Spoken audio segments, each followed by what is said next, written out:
नवमी के महापर्व पर आज हर तरफ भक्ति उल्लास के रंग दिख रहे हैं। नवरात्र का आज आखिरी दिन है और आज मां सिद्धिदात्री की पूजा की जा रही है।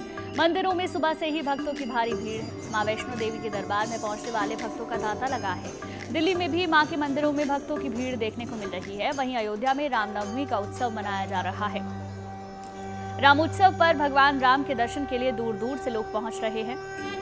आज अयोध्या के भव्य राम मंदिर में भगवान का विशेष अभिषेक किया जाएगा। भगवान को 56 प्रकार के भोग लगाए जाएंगे। इसके साथ ही दोपहर 12 बजे भगवान का सूर्य तिलक भी किया जाएगा। इस दिव्य सूर्य तिलक को देखने के लिए भक्त अत्यंत उत्साहित हैं। हालांकि गर्भगृह से सूर्य तिलक देखने का सौभाग्य सीमित लोगों को ही मिलेगा। अयोध्या में सूर्य तिलक का सीधा प्रसारण करने के लिए जगह जगह पर LED स्क्रीन लगाई गई। तो एक तरफ माता के मंदिरों में भक्त बड़ी संख्या में पहुंच रहे हैं, माता सिद्धिदात्री की आराधना कर रहे हैं और नवरात्रि का समापन आज होगा।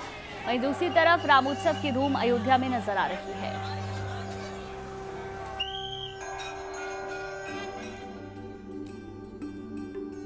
नवरात्र के आखिरी दिन आज मां सिद्धिदात्री की पूजा की जा रही है। हर तरफ भक्ति और आस्था के रंग बिखरे हुए हैं। मंदिरों में सुबह से ही भक्तों की भीड़ है। मां वैष्णो देवी के दरबार में पहुंचने वाले भक्तों का तांता लगा हुआ है। दिल्ली में भी मां के मंदिर में भक्तों की भीड़ लगी हुई है। झंडेवालान मंदिर और कात्यायनी मंदिर में सुबह की आरती में बड़ी संख्या में श्रद्धालु पहुंचे। पंचकुला की मनसा देवी में आस्था का सैलाब उमड़ा। वाराणसी के सिद्धिदात्री मंदिर में भी भक्तों की लंबी कतार देखने को मिली है। तो अलग अलग मंदिरों की ये तमाम तस्वीरें हम आपको दिखा रहे हैं, कैसे वाराणसी, पंचकुला के अलावा दिल्ली के अलग अलग मंदिरों में, कटरा के मंदिर में आस्था का सैलाब उमड़ा हुआ है। बड़ी संख्या में श्रद्धालु माता के दर्शन करने के लिए पहुंच रहे हैं और आज अपने नवरात्रि के अपने उपवास को खोलेंगे।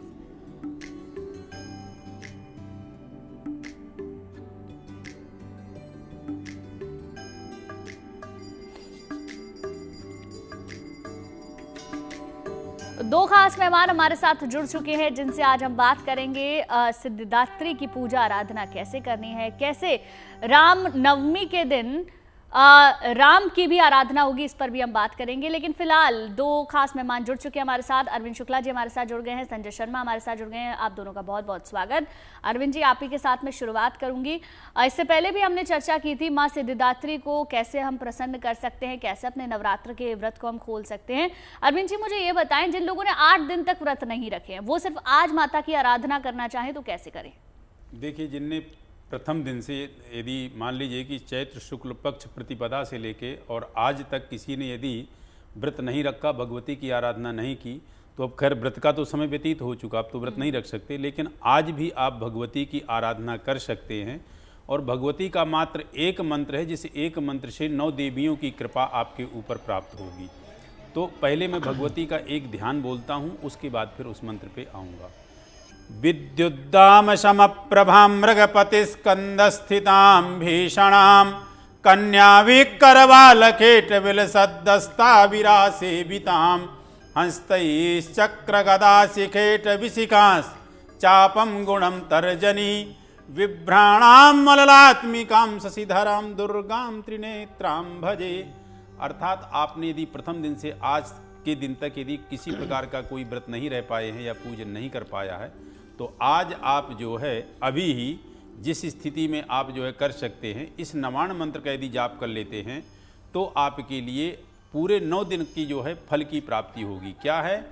ओम ऐं ह्रीं क्लीं चामुंडायै विच्चे, ये 9 अक्षरों का मंत्र है जिसमें 9 देवी समाहित हैं। तो इस नवाण मंत्र का जाप कर लें। मान लीजिए यह मंत्र किसी को कठिन है तो ओम दुन दुर्गाई नमः, इसका आप जाप कर ले तो भी आपको 9 देवियों की जो है कृपा प्राप्त होगी। और शाम को आप जो है पुष्पांजलि जरूर सुन लें। पुष्पांजलि कैसी? भगवती की पुष्पांजलि, जिसको जो है विशेष उसमें जो है आरती के रूप में किया जाता है। महिषासुर मर्दिनी की का जब भगवती ने जब महिषासुर का वध किया, उसके बाद इस पुष्पांजलि से उनकी स्तुति हुई। क्या? आई गिरि नंदित नंदित मेदिनी विश्व विनोदिनी नंदिनुते गिरिवर विंद निवासिनी विष्णु विलासिनी जिष्णुनुते भगवती हे सिति कंठ कुटुंबिनी भोर कुटुंबिनी भूति कृते जय जय हे महिषासुर मर्दिनी रम्य कपर्दिनी शैल सुते। इस तरह से आप सुन सकते हैं, सुन मात्र लीजिए, उससे लाभ होगा। मान लीजिए ये कुछ भी नहीं कर पा रहे हैं, तो आप जो है सिर्फ और सिर्फ भगवती के जो भी आपके स्थिति में ऐसा हो सके कि आपको नाम याद है या दुर्गा चालीसा याद है या कुछ भी आता है तो वो आप सुन लें, और नहीं कुछ हो पाता है तो सिद्ध कुंजिका स्तोत्र आप जो है नेट से जाके डाउनलोड करें और उसको सुन लें। उसमें भी बड़ा मर्मज्ञ जो है ज्ञान समाहित है। अब बात रही जो है विसर्जन की बात, जो है आपको मैं बता दूं कि भगवती का विसर्जन कैसे करते हैं। नारियल आदि की, इन सदी आदि की मैंने पहले वाले उसमें अभी लाइव में बताया था, लास्ट का विसर्जन का पॉइंट रह गया था। तो जो सभी चीज़ें आपकी हैं, जैसे आपके जौ हैं, आपकी वो मिट्टी है, आपकी जो नारियल है, आपके अन्य चीज़ें जो आपने षोडश मातृका स्थापित की थी, नवग्रह मंडल स्थापित किए थे, उन सभी अक्षतों को, उन सभी को इकट्ठा करके और आप उनको किसी ठीक स्थान पे जो है विसर्जित करें। बस ये बताना था मुझे कि विसर्जित करते समय आपको मंत्र क्या बोलना है। तो मंत्र मान लीजिए आता है तो बहुत अच्छा है, गच्छ गच्छ सुराश्रेष्ठा श्वासस्थाने गच्छता, मंत्र ये है। और यदि मान लीजिए मंत्र नहीं आता है तो आप हाथ जोड़ करके ये कहें कि हे सभी देवी देवता आवाहित, आप सभी जिनका मैंने ध्यान किया था, आवाहन किया था और आप सभी को मैंने प्रतिष्ठित किया था, तो अब मैं प्रार्थना करता हूँ कि आप सूक्ष्म रूप में मेरे ही घर में रहें, लेकिन स्थूल रूप में आप अपने स्थान को प्रस्थान करें, और जब फिर कभी भविष्य में मैं आपका आवाहन करूं तो आप आएँ, तब तक मेरे ऊपर अपनी कृपा दृष्टि बना करके रहें। ऐसी आपको हाथ जोड़ के मन में कामना करनी है, क्योंकि आपने जब इतने अच्छे से पूजन किया, इतने अच्छे से 9 दिन भगवती की प्रार्थना की, याचना की, तो अंतिम समय आप बहुत अच्छे से ये सब चीज़ें करें, इस प्रकार से करें। और पारण का आपको ध्यान देना है कि 9वीं के लास्ट यानी चौथे चरण में या 10वीं में पारण करें, तभी आपका 9 दिन का जो है व्रत पूर्ण माना जाएगा। बिल्कुल अरविंद जी। चंद्रांशु जी भी हमारे साथ जुड़ गए हैं, लेकिन संजय जी भी हमारे साथ स्टूडियो में मौजूद है। पहले संजय जी आपके पास आना चाहेंगे। हम बात लगातार कर रहे हैं देवी के 9 स्वरूपों की, लेकिन आज का दिन माँ सिद्धिदात्री के लिए, माँ सिद्धिदात्री का स्वरूप कैसा है उसके बारे में बताएं हमारे दर्शकों को। माँ का जो स्वरूप है बहुत ही सुंदर स्वरूप है, और उसको देख कर के व्यक्ति जो है मोहक हो जाता है। और शास्त्रों में कहा गया है कि उनके हाथों में शंख, चक्र, गदा, पद्म और पुष्प, ये सारी चीज़ें उनके हाथों में विराजमान है। और देवी का जो स्वरूप है बहुत ही शांत है, और जो आपको सिद्धि प्रदायिनी है। और जैसा कि शुक्ला जी ने कहा कि सिद्ध कुंजिका स्तोत्र, जो कुंजिका स्तोत्र का पाठ अगर आप करते हैं और माँ के इस स्वरूप की आराधना करते हैं, कहते हैं कि जो दुर्गा सप्तशती नहीं पढ़ सकते उनको सिद्ध कुंजिका स्तोत्र का पाठ भी कर लेना चाहिए। छोटा सा है, मैं आपको 1 मिनट में बता देता हूँ। ओम शृणो देवी परीक्षामि कुंजिका स्रोत्तमोत्तमं येन मंत्र प्रभावेन चंडी जापम शुभम भवेत्, न कवचम नर्गा स्तोत्रकम कीलकम न रहस्यकम न सुक्तम नापि ध्यानम सो न्याय सुनवार्चनम, कुंजिका पाठ मात्रेण दुर्गा पाठम फलम लभेत अति गुहित्रम, देवी देवानां दुर्लभम, गोपनीय सुनो पार्वती मारणम मोहनम वश्यम, पाठ मात्रेण संसिद्धे कुंजिका स्रोत्तमोत्तमम। अथ मंत्रा ओम ऐं ह्रीं क्लीं चामुंडा विचयम ग्लौं हूं क्लीं जूं से ज्वलाय ज्वलाय ज्वलय ज्वलय प्रजल प्रजल, ऐं ह्रीं क्लीं चामुंडा विचय ज्वलय हम सम लम छम फट स्वाहा।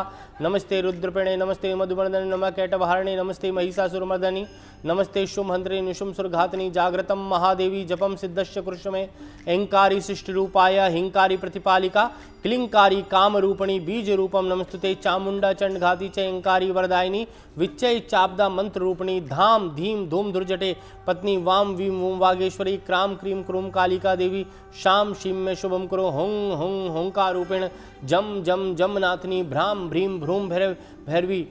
तो इस प्रकार से जब आप सिद्धि कुंजिका स्तोत्र का पाठ करते हैं, और पंडित जी ने विसर्जन की बात की, तो मैं एक छोटी सी बात जोड़ूंगा। आवाहनम न जानामि विसर्जनम, पूज्याम चेव न जानामि क्षम्यांतम परमेश्वरी। तो आप जो है आवाहन नहीं जानते, विसर्जन नहीं जानते, सिर्फ आप माँ को एक पुष्प, गुड़ैल का पुष्प, लाल पुष्प माँ को अर्पित करें। गुलाब की जो हम बात करते हैं, गुलाब की माला मंदिरों में चढ़ा दी जाती है, पर गुड़ैल का पुष्प अगर मिल जाए तो सबसे ज़्यादा जो है अच्छा माना गया है। शास्त्रों के अंदर सफ़ेद पुष्प और लाल पुष्प माँ को अर्पित किया जाता है। तो ये पुष्प कहते हैं कि पुष्प अर्पित करने से आपको सिद्धि की प्राप्त होती है। और एक बड़ा छोटा सा मंत्र है, या देवी सर्वभूतेषु शक्ति रूपेण संस्थिता, नमस्तश्यै नमस्तश्यै नमस्तश्यै नमो नमः हमें शक्ति प्रदान करती है। दुर्गे देवी नमस्तुभ्यम सर्व कामार्थ साधिके मम सिद्धिम सिद्धिम सिद्धिम व स्वप्ने सर्व प्रदर्शया, कि आप मुझे सपने में आकर के आप मार्ग दिखाएं हे माता। जब आप कोई भी पूजा करते हैं, पाठ करते हैं, जप करते हैं, तप करते हैं, तो भगवान का जो है आभास होना आपको शुरू हो जाता है। जब तक अंतर मन आपका परमात्मा के प्रति लीन नहीं होता, आप किसी भी चीज़ को एकाग्रचित मन से नहीं कर पाते, तो आपको कोई भी चीज़ जो है आपके जीवन में संपूर्ण नहीं होती। तो जिस प्रकार से आप अपनी परीक्षा की तैयारी करते हैं, टारगेट रखते हैं, जब आपको किसी जगह पर पहुंचना है तो एक समय निर्धारित करते हैं, उसी प्रकार से जब पूजा पाठ हवन यज्ञ जो भी किया जाता है, जब यज्ञ में स्वाहा कहते हैं तो वो जो धुआं है पूरे ब्रह्मांड में जाता है। जिस देवता के नाम से आप आहुति देते हैं, माँ के नाम से आहुति देते हैं, या देवी सर्वभूतेषु बुद्धि रूपेण संस्थिता नमस्तश्यै नमस्तश्यै नमस्तश्यै नमो नमः, कहते हैं कि जब तक हमारे पास ज्ञान नहीं होगा, बुद्धि नहीं होगी, हमारे अंदर त्याग नहीं होगा, तब तक जो है आपकी आस्था कितनी भी भगवान के प्रति हो, त्याग की भावना सबसे बड़ी है, जरूरी है।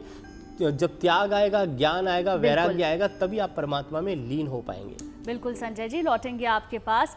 देखिए, एक तरफ नवरात्र में भक्त मां सिद्धिदात्री की आराधना कर रहे हैं, तो दूसरी तरफ रामनवमी के पर्व पर अयोध्या में भगवान राम की पूजा अर्चना भी जारी है। अयोध्या नगरी को इस पर्व के लिए खास तौर पर सजाया गया है। आज अयोध्या में 25 से 30 लाख श्रद्धालुओं के पहुंचने की संभावना है। दोपहर 12 बजे आज भव्य राम मंदिर में रामलला का सूर्याभिषेक होगा। 4 मिनट तक भगवान भास्कर की किरणें सीधा सूर्यवंशी राजा राम के ललाट पर पड़ेगी। इस दिव्य तस्वीर को देखने के लिए गर्भगृह में सीमित संख्या में लोग मौजूद होंगे। अयोध्या में सूर्याभिषेक का सीधा प्रसारण किया जाएगा। इसके लिए पूरे शहर में जगह जगह LED स्क्रीन्स लगाई गई हैं।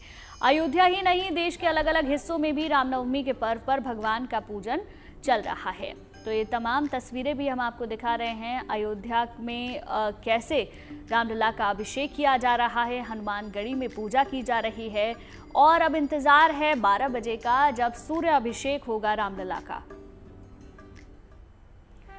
और चंद्रांशु जी भी हमारे साथ जुड़ गए हैं, उनका अब रुख कर लेते हैं और उनसे भगवान राम के बारे में तो हम जान ही रहे थे, लेकिन देवी के बारे में भी जानना चाहेंगे।